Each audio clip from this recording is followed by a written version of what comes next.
नमस्ते दोस्तों, स्वागत है आपका हमारी आज की इस वीडियो में। आज की वीडियो में हम बात करेंगे कश्मीर के बारे में, जिसे धरती का स्वर्ग भी कहा जाता है। अगर आप भी कश्मीर घूमने का प्लान कर रहे हैं तो ये वीडियो आपके लिए है। इस वीडियो में हम आपको यहाँ की सभी जानकारी देने की कोशिश करेंगे। उम्मीद करता हूँ आपको ये वीडियो पसंद आएगी। तो चलिए शुरू करते हैं। सबसे पहले हम बात करते हैं यहाँ कैसे पहुँचे। दोस्तों, कश्मीर में घूमने के लिए श्रीनगर सबसे बेस्ट प्लेस माना जाता है, तो आप अपनी ट्रिप श्रीनगर से शुरू करें। श्रीनगर आप फ्लाइट, बस, ट्रेन, कार सभी से पहुंच सकते हैं। अगर आप फ्लाइट से यहां पहुंचना चाहते हैं तो श्रीनगर एयरपोर्ट एक इंटरनेशनल एयरपोर्ट है, इसलिए आपको लगभग सभी प्रमुख शहरों से यहां के लिए डायरेक्ट फ्लाइट मिल जाएंगी और ये यहां पहुंचने का सबसे फास्ट मेथड है। अगर आप ट्रेन से यहां आना चाहते हैं तो आप जम्मू या उधमपुर तक ट्रेन में आ सकते हैं। वहां से आगे आपको बनिहाल तक बस के जरिए पहुँचना होगा, क्योंकि जम्मू से बनिहाल तक अभी ट्रेन की सुविधा उपलब्ध नहीं है। बनिहाल से आपको श्रीनगर की डायरेक्ट ट्रेन मिल जाएंगी। अगर आप बस से आना चाहते हैं तो आप जम्मू से बस के जरिए भी कश्मीर पहुंच सकते हैं। जम्मू से श्रीनगर की दूरी करीब 250 किलोमीटर है। इसके अलावा आप यहां के लिए टूर पैकेज लेकर भी यहां पहुंच सकते हैं, जिसमें आपका होटल, आना जाना और घूमना फिरना इंक्लूड होता है। आप चाहें तो इसमें आप फूड भी इंक्लूड करा सकते हैं।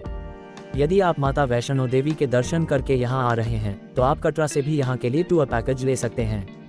यदि आप जम्मू से शेयरिंग टैक्सी के जरिए यहां आना चाहते हैं तो आप 600 से 800 रुपये में जम्मू से श्रीनगर पहुंच सकते हैं। यहां पहुंचने के बाद बात आती है होटल कहां पर लें। दोस्तों, यहां आपको काफ़ी होटल देखने को मिल जाएंगे, जिनका किराया लगभग 500 रुपये से शुरू हो जाता है। इसके ऊपर आप अपने बजट के हिसाब से यहां रूम ले सकते हैं। श्रीनगर का मेन सेंटर पॉइंट डल झील है। यदि इसके सामने आप रूम लेते हैं तो वो आपको काफ़ी महंगा पड़ेगा। अगर आप बजट ट्रिप कर रहे हैं तो आप इसके 1 किलोमीटर की रेंज में होटल लें।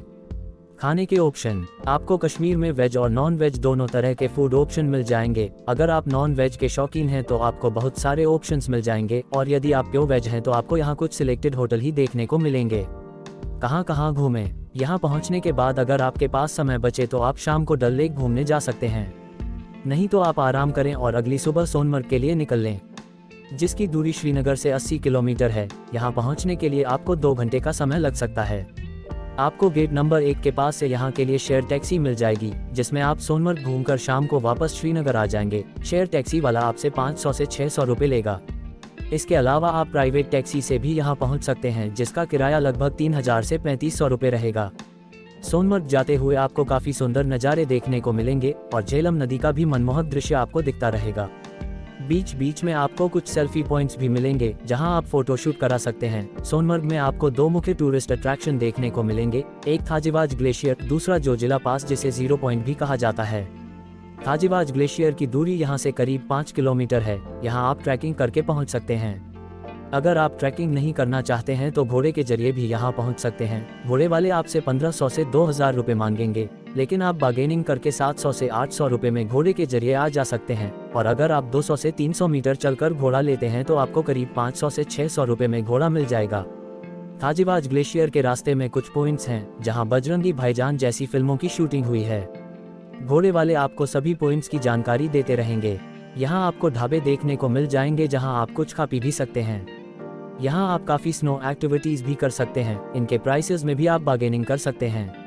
अगर आप जोजिला पास भी जाना चाहते हैं तो जोजिला पास यहाँ से 24 किलोमीटर दूर है, जिसके लिए आपको यहाँ से अलग से एक टैक्सी हायर करनी पड़ेगी। टैक्सी वाला आपसे 2500 से 3000 रुपये लेगा, जिसमें आप बार्गेनिंग भी कर सकते हैं।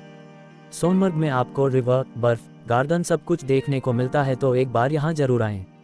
शाम तक आप श्रीनगर वापस आ जाइए। अगले दिन आप एक ऑटो बुक करें, जो कि 700 से 800 रुपये में आपको श्रीनगर के सभी टूरिस्ट प्लेसेस कवर करा के शाम को डल झील के पास ड्रॉप कर देगा। सबसे पहले आप जाएं शंकराचार्य हिल पर बने शंकराचार्य मंदिर में, जिसकी स्थापना 9वीं शताब्दी में शंकराचार्य जी ने की थी। यहाँ आप महादेव जी के दर्शन कर सकते हैं और साथ में यहाँ से काफ़ी सुंदर नज़ारे आप देख सकते हैं। इसके अलावा आप इंदिरा गांधी ट्यूलिप गार्डन, निशात बाग, शालीमार बाग, परी महल घूमने जा सकते हैं। इनके बाद हम चलेंगे डल लेक, जिसके बिना कश्मीर की यात्रा अधूरी है। यहाँ की शिकारा राइड देश विदेश में काफ़ी फेमस है। डल लेक में बहुत से गेट बने हुए हैं जहाँ से आप शिकारा बोट हायर कर सकते हैं, जिसके लिए आपसे 2000 से 3000 रुपये मांगे जाएंगे, लेकिन बार्गेनिंग करके आप 800 से 1000 रुपये में बोट हायर कर सकते हैं। यहाँ प्राइसेस टाइमिंग के हिसाब से होते हैं।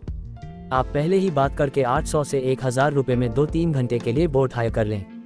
क्योंकि डल लेक में 10-12 पॉइंट्स हैं, जिनमें से एक है मीना बाजार फ्लोटिंग मार्केट, जहां से आप शॉपिंग भी कर सकते हैं। दोस्तों, श्रीनगर अपनी डल झील और डल झील में बनी अपनी हाउस बोट्स के लिए पूरी दुनिया में फेमस है, तो आप एक रात हाउस बोट में जरूर रुकें, जिसके रेट 600-700 रुपए से लेकर 5-10 हज़ार रुपए तक के रहते हैं। इसमें आपका खाना भी इंक्लूड रहता है, तो खाने की बात जरूर कर लें। हाउस बोट से बाहर जाने के लिए आप शिकारा बोट इसमें जरूर इंक्लूड कराएं, नहीं तो इसके लिए आपको ज़्यादा पैसे देने पड़ेंगे। रात को यहाँ आराम करके सुबह आप निकल सकते हैं गुलमर्ग के लिए, जो कि यहाँ से 50 किलोमीटर दूर पड़ता है, जिसके लिए प्राइवेट टैक्सी वाला यहाँ आने जाने और घुमाने के 3000 से 3500 रुपये लेगा। और यदि आप बजट ट्रिप कर रहे हैं तो आप बस में 80 से 100 रुपये की एक तरफ की टिकट लेके यहाँ आ सकते हैं। गुलमर्ग अपनी सुंदरता के अलावा यहाँ होने वाली एक्टिविटीज के लिए भी काफी प्रसिद्ध है। आप यहाँ एडवेंचरस कैंडोला राइड को भी एंजॉय कर सकते हैं, जिसे रोपवे या केबल कार भी कहा जाता है, जो कि 2 फेज में होती है। पहला फेज रहता है गुलमर्ग से कांडूर और दूसरा कांडूर से अपर्वत पीक तक, जिसके फर्स्ट फेज का टिकट प्राइस 740 रुपये और सेकंड फेज का टिकट प्राइस 900 रुपये होता है। दूसरा फेज सर्दियों में ज्यादा बर्फबारी के कारण बंद कर दिया जाता है, और अगर आप गर्मियों में यहाँ आ रहे हैं तो इसकी पहले से ही ऑनलाइन बुकिंग करके आएं। पीक सीजन में ऑफलाइन टिकट में आपको परेशानी हो सकती है। अगर आपको फर्स्ट फेज में ही बर्फ मिल जाती है तो आपके लिए यही काफी होगा, क्योंकि आप यहीं पर सभी एक्टिविटीज कर सकेंगे, जैसे स्केटिंग, स्नो स्कूटर, स्लेजिंग जैसी बाकी सभी स्नो एक्टिविटी आप यहां कर सकते हैं। यदि आप चाहें तो गुलमर्ग में भी रुक सकते हैं। यहां आपको काफी होटल देखने को मिल जाएंगे, जिनका किराया लगभग 3000 रुपये से शुरू होता है। नहीं तो शाम को आप वापस श्रीनगर के लिए रवाना हो सकते हैं। रात को आराम करें और सुबह निकल सकते हैं आप पहलगाम के लिए, जो कि श्रीनगर से 90 किलोमीटर दूर है। पहलगाम फेमस है अपनी वैलीज के लिए। यदि आप नेचर लवर हैं तो यहाँ जरूर आएं। आप पहलगाम से चंदनवाड़ी भी जा सकते हैं। चंदनवाड़ी वो स्थान है जहाँ से पवित्र अमरनाथ की यात्रा भी शुरू होती है। आपको यहाँ पहुँचकर एक सुकून का अनुभव होगा। अब बात करते हैं बजट की। अगर आप यहाँ की बजट ट्रिप कर रहे हैं तो आप 5000 से 6000 में आराम से यहाँ घूम फिर सकते हैं। उम्मीद करता हूँ कि आपको वीडियो पसंद आई होगी। मिलते हैं अगली वीडियो में। जब तक आप हमारे चैनल को सब्सक्राइब करके बेल आइकन को दबा दें। धन्यवाद।